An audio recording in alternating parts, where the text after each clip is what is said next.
Hi, I'm Sherry from Big Girls Guide, and I'm going to teach you today how to make a maxi skirt. We're going to use this fabric here, as you can see. What we're going to do, the first thing we're going to do is we're going to take some measurements. You're going to take your waist measurement at the smallest part of your body, which I did just now, which was 40, and you write that measurement down. Then you take your hip measurement at the widest part of your body, and mine was 51, so you write that down. Then what you do is you take your measurements and you do them by a quarter, so you get 10 and 0.25, and you get the 51, which is 12.75 roughly. And then you also need to know how far down your measurement is from your hip to where you measure on your waist. So mine was about 8 inches. Then you take your fabric like this, your 60-inch wide fabric. You want to start with 60-inch wide fabric, and you're going to make it so it lays flat, so it's not twisted at all. So you want to make sure the green is flat and not twisted. And you're going to trim it up so that it's straight across the top. And the first thing you're going to do is you're going to cut about 2 inches off, 2.5 inches off for your waistband, which you'll use later. So we're going to go ahead and do that. We have it layered four layers, so half, and then another half again on top of that. And we're going to cut about 2 to 3 inches off for the waistband. You need a little over a yard to do this project. Then what you're going to do is you're going to mark what your measurement is. So since our quarter measurement of my waist was 10 1/4, we're going to make the mark at 10 1/4. And I'm going to use a fabric marker here to mark it. And that's the top measurement. Then I'm going to measure down the 8 inches here, and I'm going to put a mark out here so I know, but it's down 8 inches from there. And we're going to do the 12 measurement. So 12 3/4, which is about there. And that's my hip measurement. And I'm not adding a ton of seam allowance onto this because it's knit and it's going to stretch. So what we're going to do is we're going to gently connect those two parts with a line, and that's going to be our cut line, so that we have the waist and the hip, and then we're just going to bring it down, and I'm going to just taper it in a little bit more as we go down towards the bottom, probably about 1 inch, and that's our bottom hem down there. And then all we do is cut it. Now remember, we have the fold here, so this would be our front, and our back is right here, and these are our sides. So we're just going to cut it like so, in a rounded way, and bring it all the way down to the bottom. And that is the pattern for the skirt. We're going to take the skirt over, and we're going to sew it down to make. We're going to sew the skirt down. Okay? Now, are you going? Okay. So I have a 5-thread overlock, but you could use a zigzag stitch to sew this as well. Because it is a knit, you want it to have some give.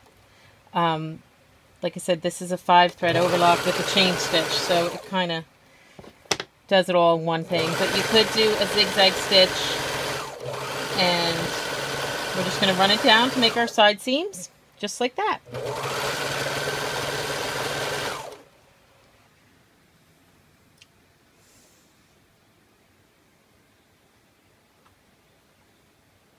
Okay, so we're going to make the waistband now, which is you just take the top measurement here. You can do a little bit smaller if you want. And what we're going to do is we're going to cut this to be roughly the size of the top of the skirt, like that. And then we're going to sew it right along here. Okay? And then we're going to get a piece of elastic, and we're going to loosely put it inside this, and then we're just going to attach it to the skirt. Then you're done.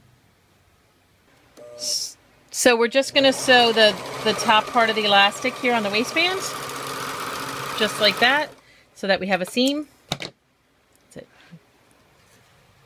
Take down here. I don't want the whole room.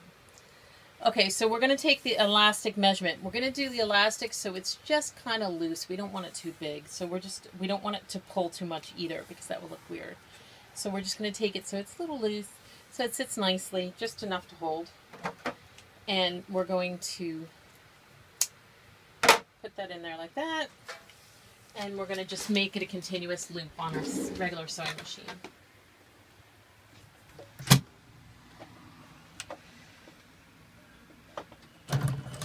Just by tacking back and forth so that it's a continuous loop.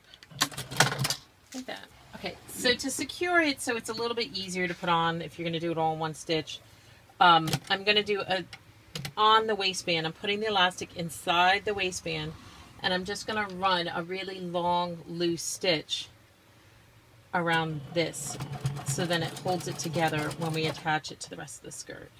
So we're just going to attach and sew the elastic inside there so that it's just a real easy, so we don't have to fight with trying to roll it and keep the elastic inside. You could do it all in one step, but doing this, I'm going to save myself headaches of yelling at myself why I'm doing it. So we're just going to...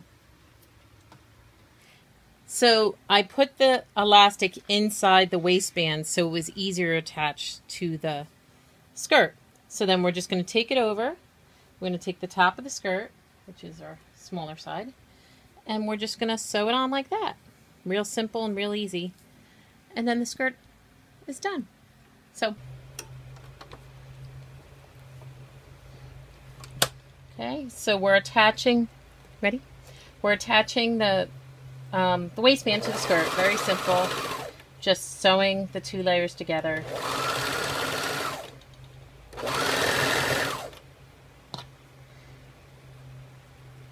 I put the seam in the back, or what is now the back of the skirt.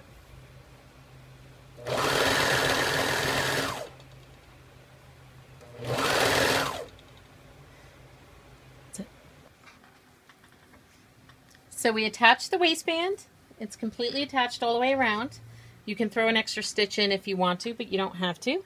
And you can just run a simple hem, either a rolled hem along the edge or a simple zigzag hem. I'm going to run a rolled hem on the serger so that it has a simple hem on the bottom. I don't necessarily want to, you know, put it all the way up and have a big chunky hem because it is a knit and it will stretch and be kind of funny if you do that. Or you can leave it as is if you want. I'll pause it.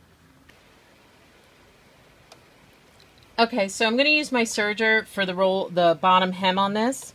You might want to play around a little bit to see if you got the right, you got what you want as far as the rolled hem when it actually goes in. So I'm going to stick this in and see how it looks and see if I want it, or I can make it a little narrower so that we get the look that we want on the bottom hem. I don't like to do it too tight because I find that with a knit it will stretch. So if you do like a little hem like that on the edge. So let's see. I'm going to do it in white. I probably should do it in black, but I'm going to do it in white because that's what I have in my serger right now. So, and we're going to put it in so it's on the needle, and you're going to make sure you roll it. And you want to keep it close to the knife so you get a nice clean edge. And go all the way around. So as you can see, that's the rolled hem on the serger. If you, like I said, if you put you could do a small zigzag on the end or just a clean finish on the end. You might get a little running if you just want to leave it rough, depending on what type of knit you're dealing with. But it's nice if you put a little edge on it. So let me try this on and show you how it looks. Okay. So this is how the skirt looks. I probably would have went a little bit longer, but I think it's super cute. And for the 9 minutes or 10 minutes that it took me to make it, I think it's a good thing. I'm Sherry from Big Girls Guide, and this is my tutorial on how to make a maxi skirt. With a 1.25 yards of fabric, you can make a maxi skirt.